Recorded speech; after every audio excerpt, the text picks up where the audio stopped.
Hello, friends. This is Dave Hurwitz, executive editor at ClassicsToday.com, here with Bruckner, Symphony No. 5, with the Rotterdam Philharmonic under Lahav Shani, their music director. This is interesting for a lot of reasons. Well, let's get the first thing out of the way. It's a lousy Bruckner fifth, but he's a good conductor. He really is. He has this. Rotterdam's an interesting position, let's put it that way.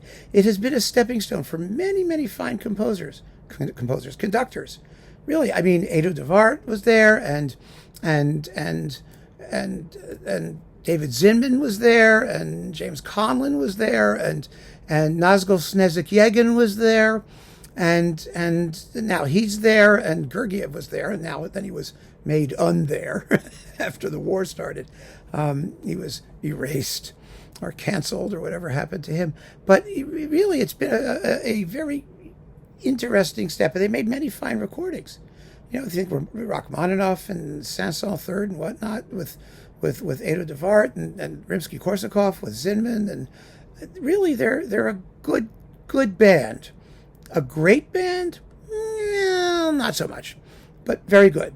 And Shani is a good conductor from what I've heard, but and I have some more stuff of his coming down the pike, so there will be more. But this one, he did the Bruckner 7th. That wasn't too bad.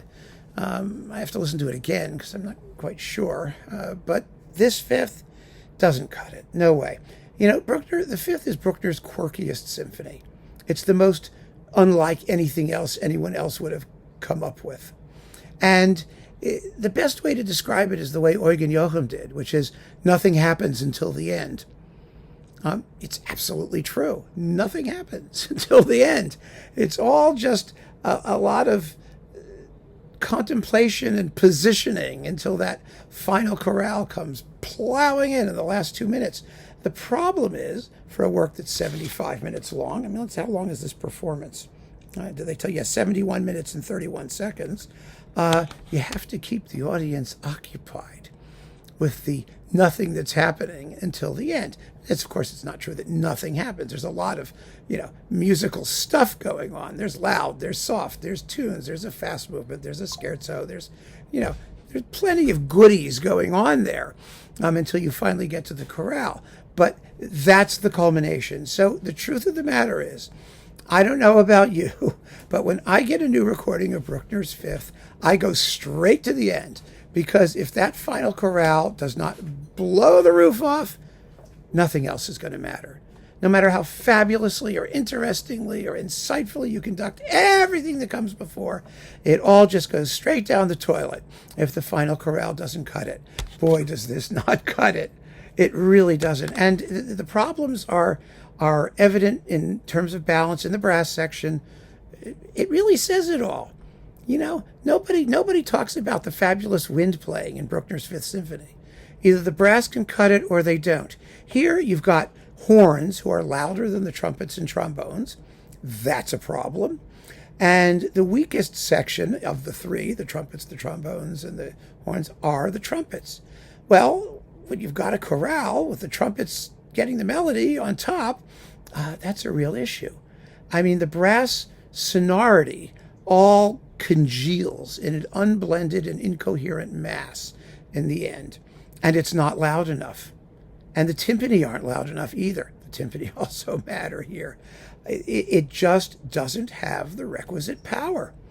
It's a terrible letdown. And you can tell that Shani, who's a smart guy, knows that it isn't going to work because he's fiddling.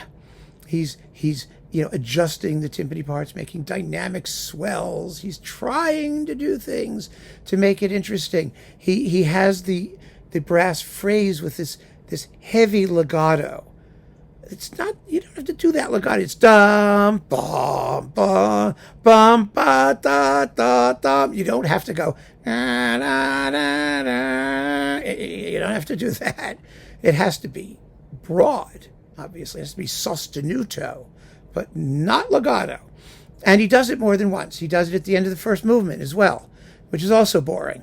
It's boring because it just doesn't have enough dynamic range, enough oomph. I do not want to hear the lower brass covered by the cellos and basses whenever they play. At the very end, he does these dynamic swells. You know, the trumpets are going da da da da dum, boop boop, and the horns da da da da dum. Well, they're doing da da da dum, da da da dum. These dynamic things. He's got all these little tchotchkes patchking around with the music. Bruckner's music does not need patchkeying. It does not need these little tiny dynamic nuances. It's written like blocks of sound.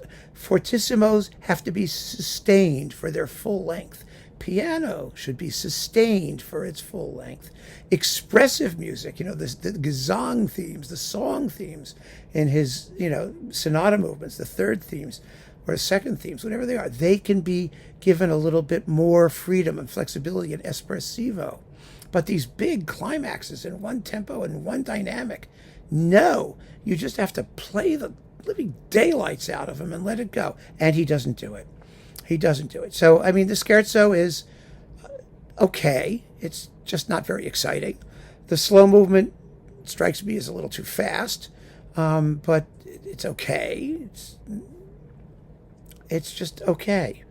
And the first movement and finale, no, they just don't cut it. The finale particularly. Yes, there are some admirably transparent moments in the middle of the double fugue. Who cares? By the time we get to the end and we get to that chorale and the trumpets cap it with da da da da da da da da da da da, and you can't hear them, where's the triumph? Where's the victory? Where's the transcendental, orgasmic moment? It's not orgasmic, it's transcendental, but whatever it is, you don't hear it. So, yep, it's a bow wow. Sorry, guys. Better luck next time. So much bad Bruckner out there. It's incredible. Well, keep on listening nevertheless, and take care. Thank you for joining me.